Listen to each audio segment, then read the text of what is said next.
The 2019 agreement to settle all bilateral energy trades in national currencies marked a turning point. A prime example is Gazprom's 2022 Power of Siberia pipeline deal, where the Russian energy giant now accepts yuan exclusively for natural gas supplied to China, completely bypassing dollar intermediation. The first major energy transaction completely outside Western financial control. Both countries have systematically reduced exposure to dollar assets while increasing physical gold holdings. Russia's central bank increased gold reserves from 450 tons in 2008 to over 2,300 tons by 2023, making it the fifth largest sovereign gold holder globally. China similarly expanded its official reserves to 2,113 tons, with analysts suggesting actual holdings may be higher.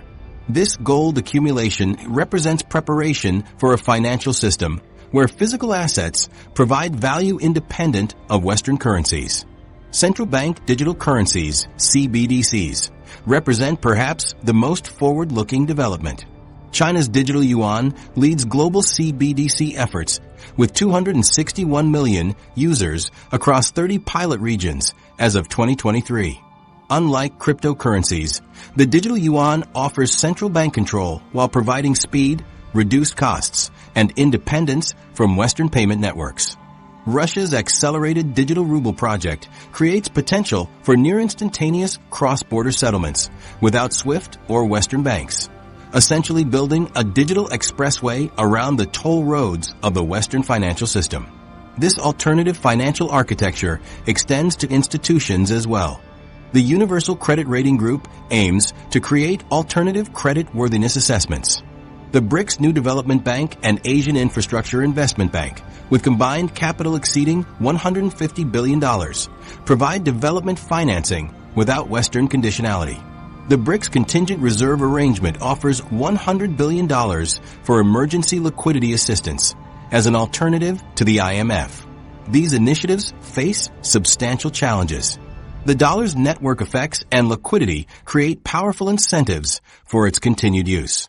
The yuan lacks full convertibility, and technical integration between systems proves complex.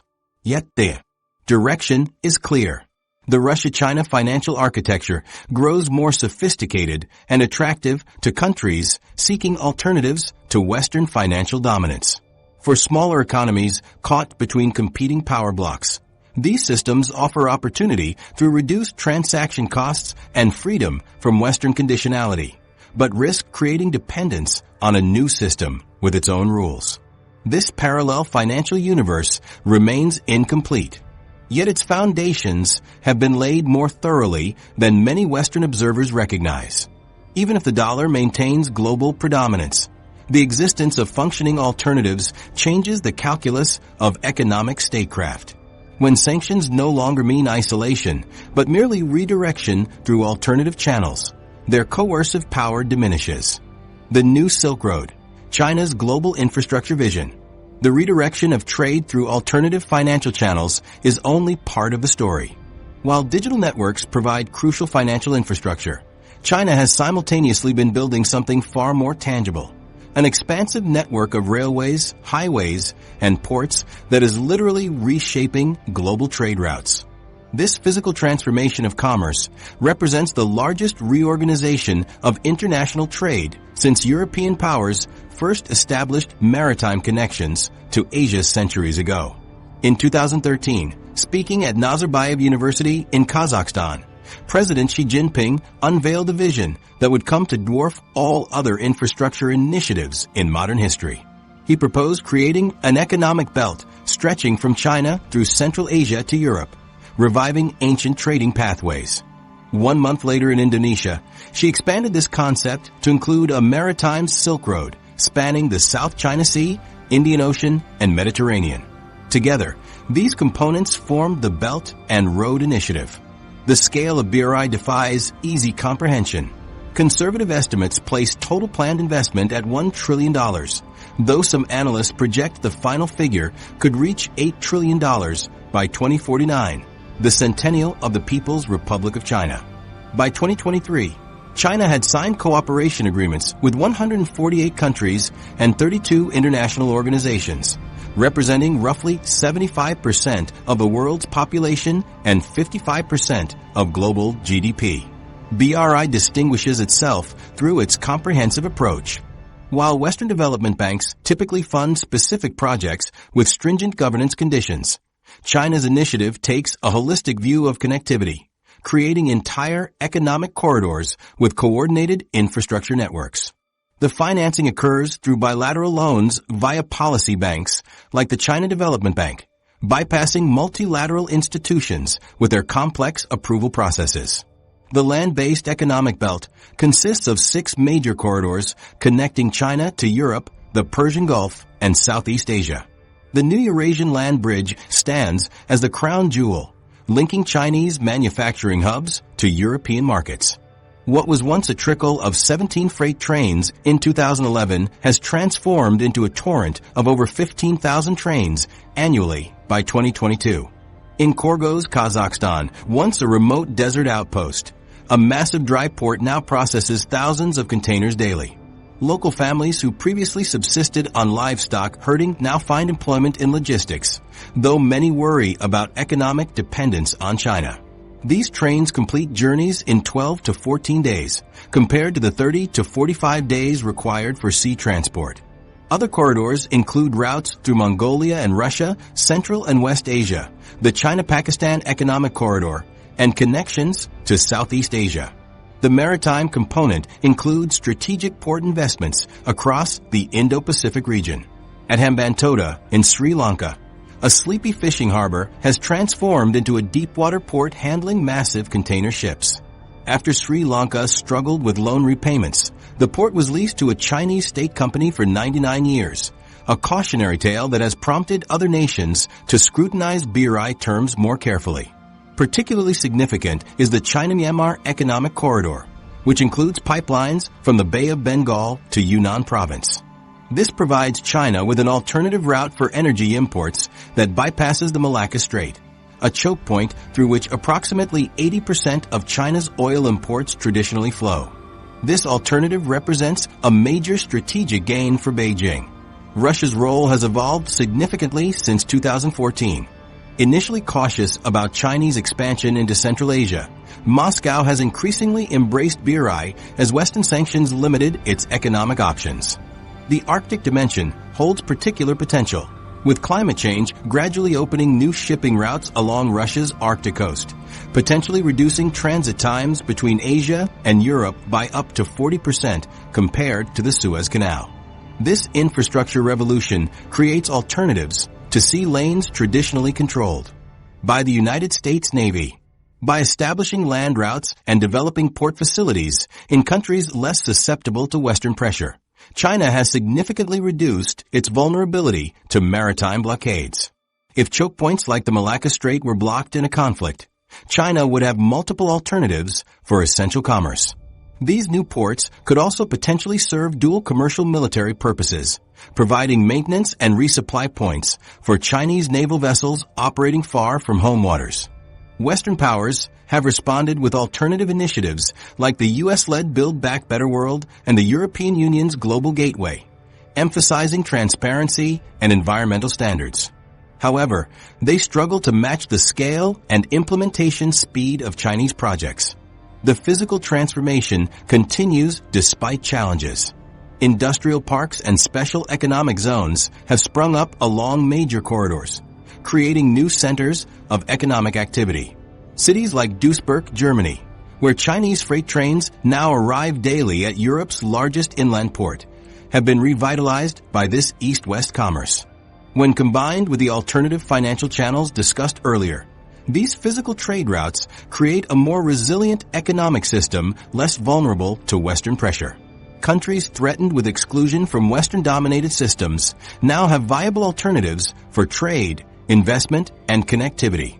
This infrastructure network doesn't merely facilitate commerce. It fundamentally alters the strategic landscape, creating new military logistics possibilities that extend China's potential operational reach far beyond its borders. Brothers in arms, military cooperation. While new trade corridors reshape Eurasia's economic landscape, an equally profound transformation has occurred behind closed doors of military installations. Former adversaries who once aimed nuclear warheads at each other now coordinate missile defense systems and conduct joint naval exercises in waters thousands of miles from their borders. What changed to turn these Cold War enemies into military partners?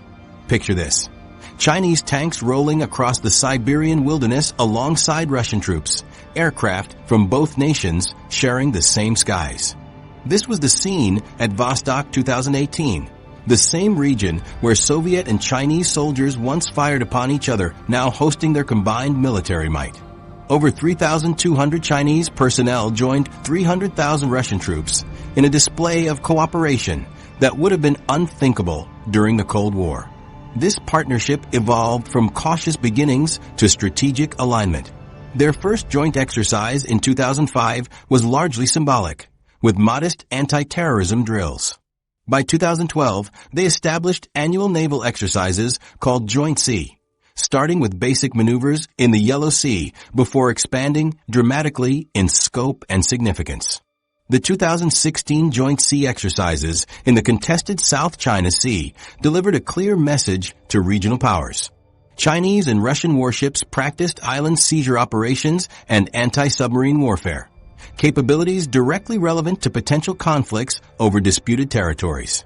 By 2017, their naval cooperation reached the Baltic Sea, challenging NATO in waters historically considered its domain.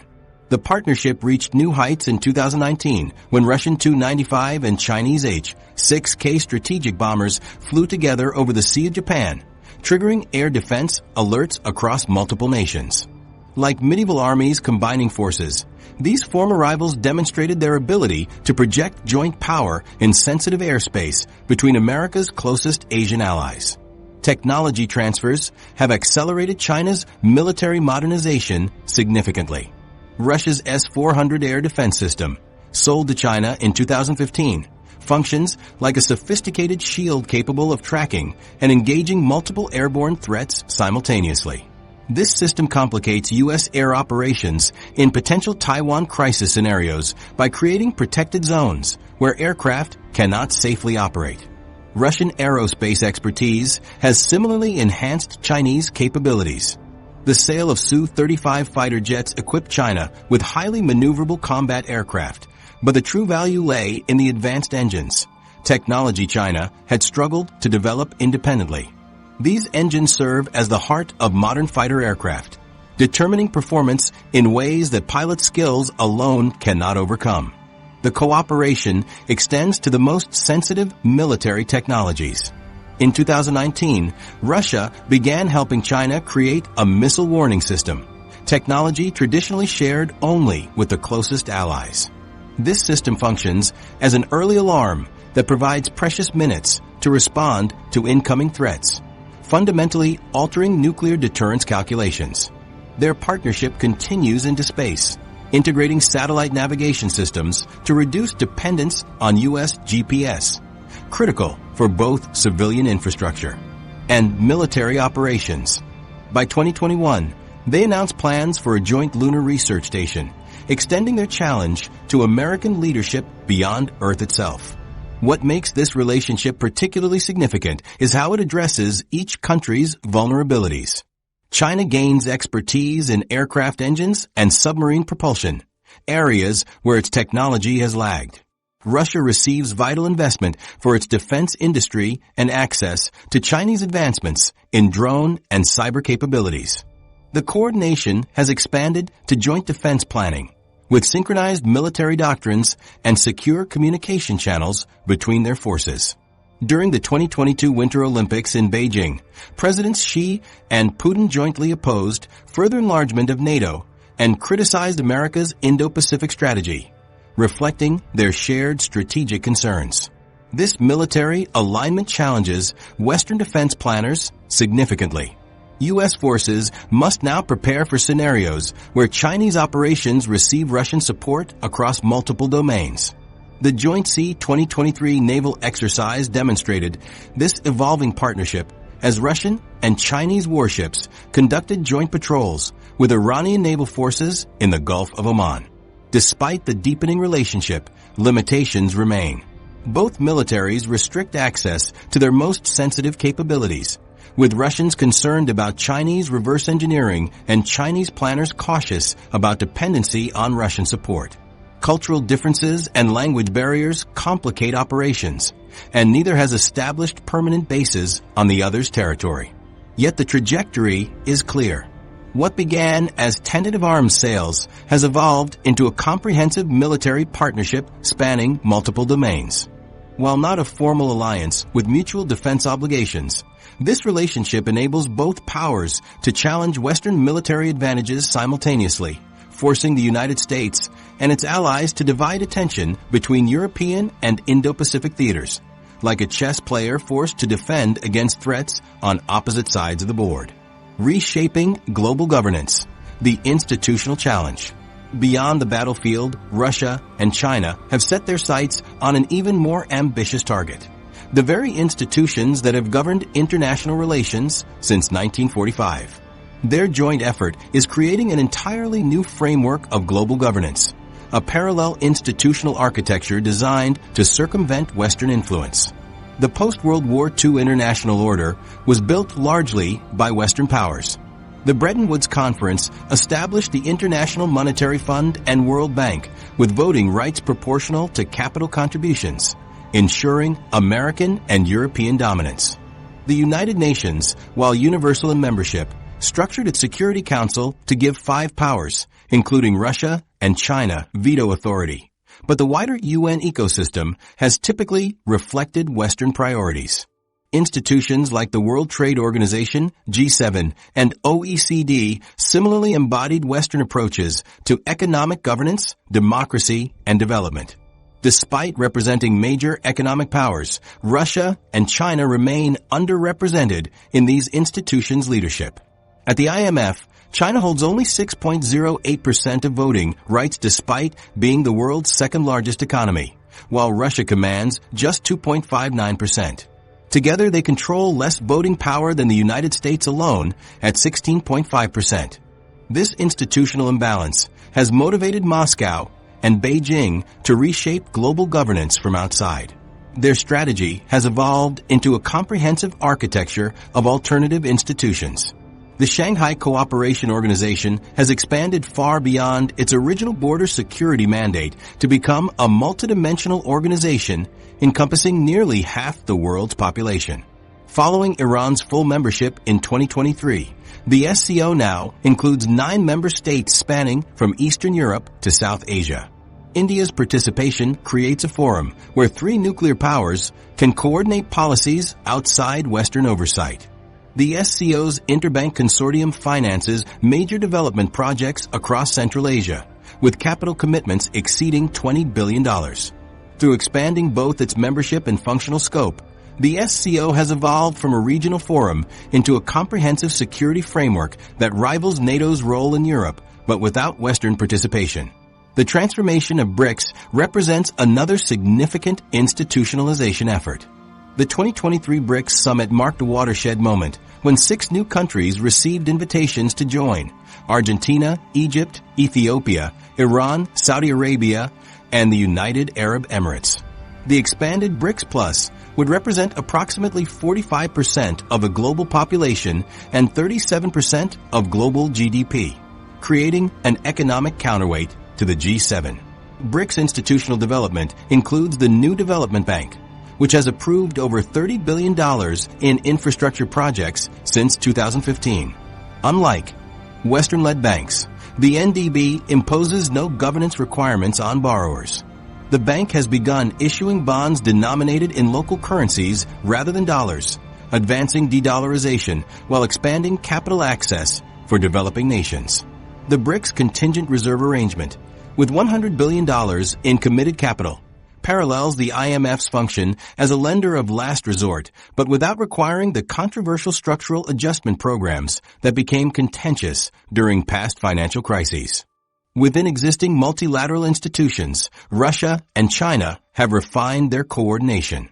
At the UN Security Council, they have exercised their veto power in tandem more frequently since 2011, blocking Western-sponsored resolutions on Syria, Venezuela, and Myanmar.